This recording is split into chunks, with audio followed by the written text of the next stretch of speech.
ሰላምና ጸጋ ይብዛላችሁ የተከበራችሁ የንቃ ቤተሰቦች።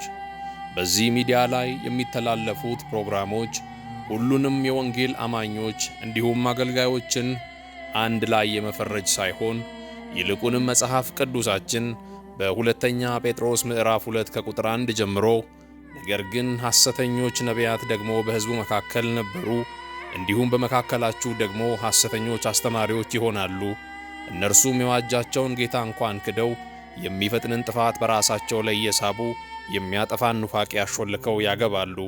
ብዙዎችም በመዳራታቸው ይከተላቸዋል፣ በእነርሱም ጠንቅ የእውነት መንገድ ይሰደባል።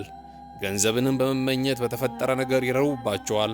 ፍርዳቸውም ከጥንት ጀምሮ አይዘገይም፣ ጥፋታቸውም አያንቀላፋም እንደሚል ለጥንቃቄና የእግዚአብሔርን ስምና ትምህርት ከሚያሰድቡ የጥፋት ሠራተኞች ራሳችንን እንድንጠብቅ ታስቦ የሚሠራ ፕሮግራም ነው።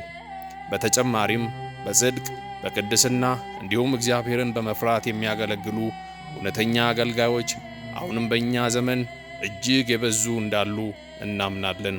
በመጨረሻም ትልቁ ግባችን ይህ የእውነት ወንጌል ትውልድ ሁሉ እንዲያውቅ እንዲሁም ትውልዱ ወደ እግዚአብሔር ቃል ፊቱን እንዲመልስ ክርስቶስን ወደ መምሰል ሕይወት እንዲያድግ ነው። ኢየሱስ ክርስቶስ ትላንትናም ዛሬም እስከ ለዘላለም ያው ነው።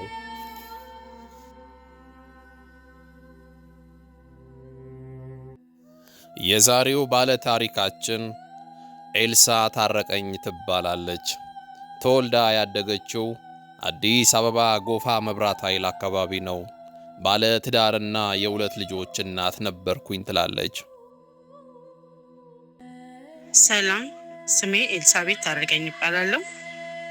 ተወልጄ ያደግኩት እዚሁ አዲስ አበባ ጎፋ መብራት ኃይል አካባቢ ነው።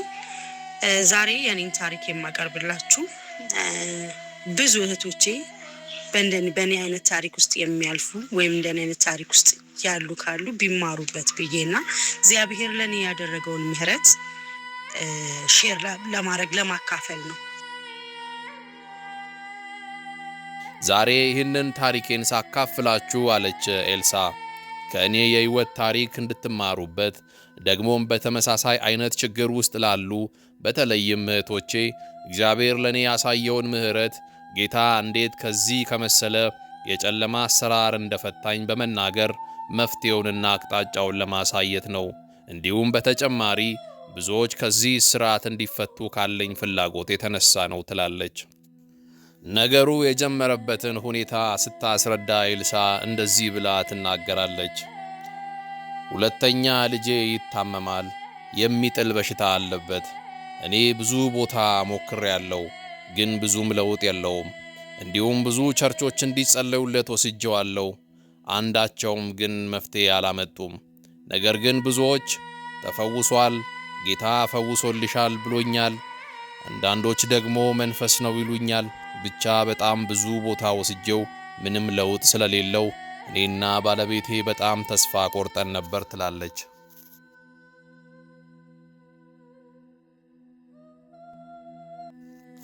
ታዲያ በዚህ ተስፋ በቆረጥንበት ጊዜ ነበረ አንዲት ጓደኛዬ እሷ ወደምታመልክበት ቸርች እንድንሄድ አገልጋዩም በጣም ጌታ የሚሰራበት ነው ብላኝ የነገረችኝ።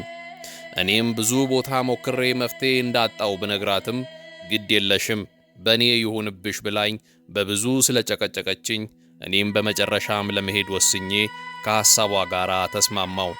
እሷም በቢሮ ቀጠሮ እንደምታስይዝልኝ ነግራኝ ለማክሰኞ ከሰዓት ተቀጣጠርን።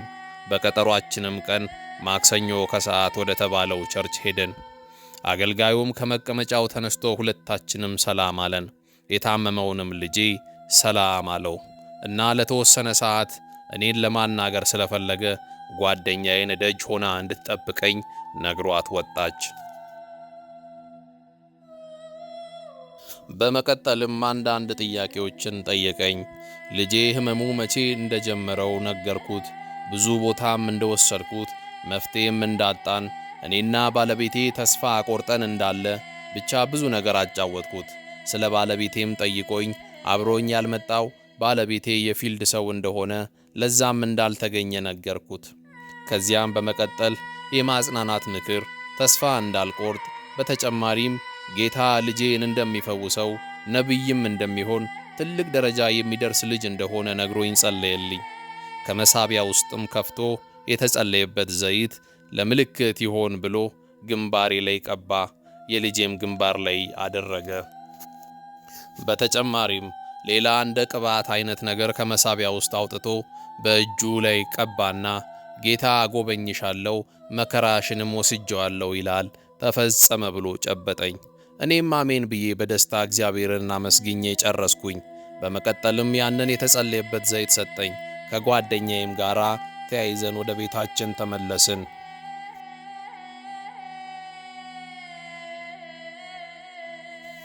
የዛን ቀን ማታ ሌሊት ማለትም ማክሰኞ የሚገርም ነገር በህልሜ ያየው። ያየውትም ነገር ያ አገልጋይ በህልሜ ሊደፍረኝ ሲታገለኝና ሲያስጨንቀኝ፣ በቃ ምን ልበል፣ የእውነት ነው ደንግጬ ባንኜ የተነሳሁት። በጣም የሚገርመው ማታ ማታ በህልሜ እየመጣ ይገናኘኛል። ሊትራሊ በቃ ማታ በህልሜ ይመጣል ልክ እንደሰው። በጣም ተጨነቅኩ፣ በጣም አሰብኩ፣ በጣም በቃ ከምነግራችሁ በላይ። ከአልጋዬ ላይም ተነስቼ ለመጸለይ ሞከርኩ፣ ግን ውስጤ የሆነ አንዳች የማላቀው ፍርሃት ገባ። በጣም ነበር የደነገጥኩት። በማግስቱም ያ ፍርሃት ከውስጤ አልወጣ አለኝ። ድንጋጤም እንዳለ ነበረ። በጣም ግራ ከመጋባቴ የተነሳ ጓደኛዬ ጋር ደወልኩላትና ድጋሚ ጸሎት እንድትወስደኝ ጥሩ ህልም ማታ እንዳላየውም ነገርኳት። ጓደኛዬም በፍጥነት መጣችልኝ፣ አበረታታችኝ፣ አጽናናችኝ። የጠላት ውጊያ ነው፣ ጌታ በሥራ ላይ ስላለ ጠላት ተበሳይቶ ነው፣ ብቻ ብዙ ነገር እያለች ለማጽናናት ትሞክራለች። ውስጤ ግን ፍርሃቴ እንዳለ ነው፣ ድንጋጤም እንደተቀመጠ ነው። አእምሮዬ በፍርሃት ተይዟል። በማግስቱም ሮብ የቸርቹ መደበኛ ፕሮግራም ስለነበረ ከጓደኛዬ ጋር ተያይዘን ሄድን። ስንደርስም ፕሮግራም ከተጀመረ በኋላ ነበረ ጉባኤ ውስጥ የገባ ነው። አገልጋዩንም ከርቀት አየሁት። ልክ ሳየው አንዳች የማላቀው ታላቅ ድንጋጤ ውስጤ ደነገጠ። ፍርሃቴ እጅግ ጨመረ። ውስጤ ምን እየተከናወነ እንደሆነ ባለማወቅም የሚሰማኝን ፍርሃትና ድንጋጤ ግን እየጨመረ መጣ። የዛን ቀንም ፕሮግራሙን ተካፍለን ወደ ቤት ተመለስን። ወደ ቤት እንደደረስኩም የማስበው ነገር ትላንት ያሳለፍኩትን አዳሬን ነበረ። አሁንም ያለውበትን የፍርሃትና የድንጋጤ ስሜት መቆጣጠር ከምችለው በላይ የሆነብኝ መጣ። ሌሊቱን እንዲሁ በማሰብና በማውጠንጠን እያጋመስኩት እኩለ ሌሊት ላይ እንደምንም እንቅልፌ አሸልቦኝ ተኛው። የፈራሁት ግን አልቀረም። ከተኛውበት ባንኜና ጮኬ ተነሳው። ከትላንቱ በባሰና በተለየ መልኩ አንዳች ነገር እየታገለኝ እንደነበር አስታውሳለሁ። ነገሮች እጅግ ግራ ገቡኝ። ምን እየተከናወነ ምንስ እየተፈጠረ እንዳለ እንኳን አላውቅም። ባንኜ በተነሳውበት ቅጽበት ውስጤ ወደዛ ቸርች መሄድን ያስባል። በቃ ውስጤ ሰላም አጣ። በማግስቱ በጠዋት ወደ ቸርች ሄድኩ። አገልጋዩን ማግኘት ፈለግኩ። ነገር ግን በዛ ቀን አገልጋዩ አልነበረም።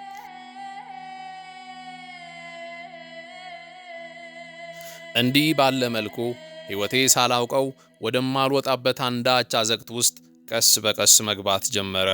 ባለቤቴ በሁኔታዬ በጣም ግራ ከመጋባቱ የተነሳ ምንም ሊናገረኝ አልቻለም። ብቻ ግን እኔ ቤቴ ያስጠላኝ ጀመረ። ባለቤቴን እንኳን ድምፁን መስማት እስኪያስጠላኝ ድረስ ደረሰ። እንዲህ ባለ የጭንቀትና ምስቅልቅል ያለ ሕይወት ውስጥ እንዴትና በምን ሁኔታ እንደገባው ባላውቅም የነበረኝ ሰላምና ደስታ ግን ላይመለስ በሚመስል ሁኔታ ከኔ ርቆ ነበረ። ውሎዬ ተለወጠ። ምሽቶቼ የጭንቀት ሆኑ። ቋንቋዎቼ ድብልቅልቃቸው ወጣ። ቤቴ አስጠላኝ። መሽቶ በነጋ ቁጥር የሚታየኝ ወደዛ ቸርች ወደ አገልጋዩ ጋር መሄድ ሆነ። ከዕለታት በአንዱ ቀን ሌሊት ግን ሕይወቴን በቁጥጥሩ ውስጥ ያስገባ አንድ ክስተት ተፈጸመ። የዛን ቀን ባለቤቴ ወደ ፊልድ የሄደበት ቀን ነበረ። ልጆቼ የመኝታ ክፍላቸው ውስጥ ካስተኛዋቸው በኋላ እኔም ወደ አልጋዬ ሄድኩኝ። እንደ ተለመደው ብዙ ማሰብ፣ ማሰላሰል፣ መጨነቅ፣ ብቻ ከብዙ ጭንቀቶች በኋላ እንቅልፌ እንደ ሰመመን አድርጎ ወሰደኝ። እንቅልፌንም መተኛት ጀመርኩኝ። ይህን ጊዜ ነበረ በሰመመን ውስጥ ሆኜ አንዳች እንግዳ ነገር ይሰማኝ የጀመረው። ያለውበት ክፍል በሚያስፈራ እንግዳ ስሜት ተሞላ። የሆነ አካል እንዳለ ይሰማኛል። ወደ አልጋዬም እየቀረበ እንዳለ ይሰማኝ ጀመረ። ድንገትም የሆነ አካል እላይ ላይ ወጥቶ ተከመረ። ራሴን መከላከል በማልችልበት ሁኔታ ውስጥ በአንዳች ኃይል ቁጥጥር ውስጥ ገባው። ትንፋሼ ቀጥ አለ። ድንጋጤ ወደ በድንነት ቀየረኝ። ያ ከዚህ በፊት በሕይወቴ አስቤም ሆነ አልሜ የማላውቀው አንዳች እንግዳ ኃይል ሰውነቴን ተቆጣጥሮ ደፈረኝ።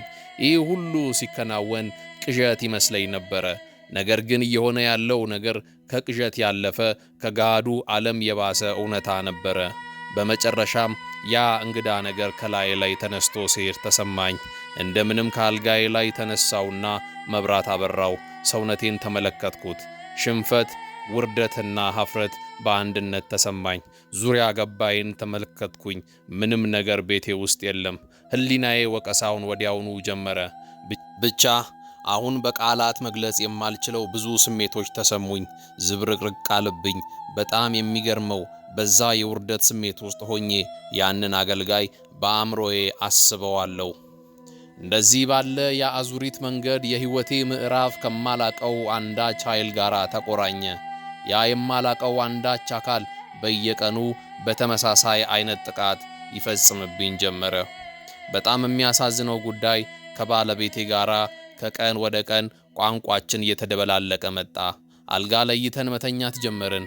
ባለቤቴ እጅግ መልካም ሰው እንደነበረ አውቃለሁ። ነገር ግን ጠላሁት። ድምፁን መስማት ያንገሸግሸኝ ጀመረ።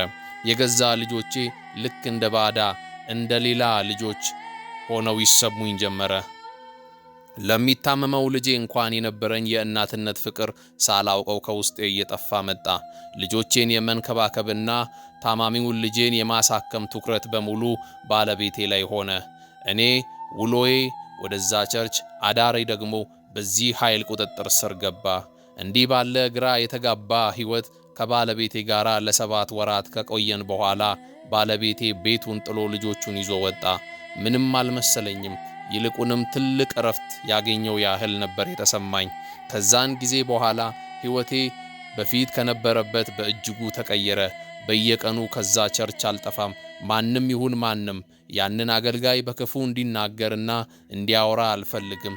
በሙሉ ልቤና ሐሳቤ የዛ አገልጋይ እስረኛ ሆንኩኝ። ከዚህ በፊት የሚያውቁኝ ሰዎች በሁኔታዬ በጣም ይገረሙ ነበረ። እኔን ግን ማንንም አልሰማም ነበረ። ለመምከርና ካለሁበት አካሄድ እንድመለስ ሊያናግሩኝ የሚመጡ ሰዎችን እንደ ጠላት በመቁጠር ከብዙ ሰዎች ጋር ተጣላሁ። ከዚያም አልፎ ተርፎ ከገዛ ቤተሰቦቼ ጋር ተቆራረጥኩ። በእርግጥ ቤተሰቦቼ በጌታ አይደሉም። ነገር ግን በዚህ ጉዳይ እኔን ለመምከር ሲመጡ እንደ ጠላት ቆጥሬያቸው ስለነበረ ከአቅማቸው በላይ ስለሆንኩባቸው ወደ እኔ ቤት መምጣት አቆሙ። ይህ የአዙሪት ሕይወት ወደ አልገመትኩበት የሕይወት መስመር ውስጥ ይዞኝ ከገባ ከ2 ዓመት በላይ ተቆጠረ። ከዕለታት አንድ ቀን ከባለቤቴ ጋር ከመጋባታችን በፊት የማውቃትና በእሷም ቤት በነበረ ማክሰኞ የሚደረግ የእናቶች የጸሎት ኅብረት እሳተፍ የነበረበት እናት መንገድ ላይ ተገናኘን። ከረጅም ዓመታት በኋላ በመገናኘታችን በደስታ ተቃቅፈን ሰላምታ ተለዋወጥን። ጥቂትም አብረን አወራን። ስለ ሕይወት አንዳንድ ነገሮች ተጫወትን። እናም ቀጣይ ማክሰኞ እሷ ቤት እንድመጣ አጥብቃ ጠየቀችኝ። ያው በጣም ስለማከብራት ፍቃዴን ሰጠዋት። እናም ለማክሰኞ ተቀጣጠርን። በቀጠሯችን ቀን ማክሰኞ ውስጤ ወደዛ ለመሄድ ብዙም ደስተኛ አልሆን አለኝ። ለራሴ ብዙ ምክንያቶችን እየደረደርኩ ከራሴ ጋር ታገልኩ። ከብዙ ትግል በኋላ ግን እኚህ እናት ስልክ ደወሉልኝ። እየጠበቁኝ እንደሆነም ነገሩኝ። ካልሆነም መጥተው እንደሚወስዱኝ አስረዱኝ። በዚህ ጊዜ በቃ ራሴ እመጣለሁ በማለት ወደ ቀጠሯችን ቤት ሄድኩኝ። ወደ ቤቱም ደረስኩ። በቁጥር ከ7 በላይ እናቶች ነበሩ። አንዳንዶቹን ከዚህ በፊት የማውቃቸው ስለነበሩ ሰላምታ ተለዋወጥን። ብቻ እንዲህ ባለ መልኩ ወደ ኅብረቱ ተቀላቅዬ ወደ ጸሎት ተገባ። ጸሎቱ እንደተጀመረ ግን ውስጤ በጣም መጨነቅ ጀመረ። ተነስቼ መውጣት ፈለግኩኝ። ውስጤ አንዳች የሚታገለኝ ነገር እንዳለ ይሰማኛል። ሰውነቴ በኃይለኛ ያተኩስ ጀመረ። አየር እያጠረኝ መጣ። የማስታውሰው እስከዚህ ድረስ ያለውን ነበረ። ከዚህ በኋላ ያለውን ነገር እነዛ የጸሎት ኅብረት እናቶች ከነገሩኝና ካስረዱኝ ነገር ተነስቼ ነው የምነግራችሁ። በዛን ቀን ከሰዓታት በኋላ ነቃውኝ። ራሴን መሬት ላይ ወድቄ ነበረ ያገኘሁት። ቤቱ በእልልታና በዝማሬ የተናወጠ ነበረ። ደንግጬ ከወደቅኩበት ቀና አልኩ። እጄን ይዘው አስቀመጡኝ። ምን እንደሆነ ምን እንደተፈጠረ የማቀው ነገር የለም። እንዴትስ እዚህ ቦታ እንደተገኘው፣ እንዴትስ እንደዚህ ባለ መልኩ ወድቄ እንደተገኘው ለራሴ የማቀው አንዳች ነገር የለም። አእምሮዬ ብዙ ነገር ማሰብ ጀመረ። ከእንቅልፍ እንደባነነ ሰው ዙሪያዬን ተመለከትኩ።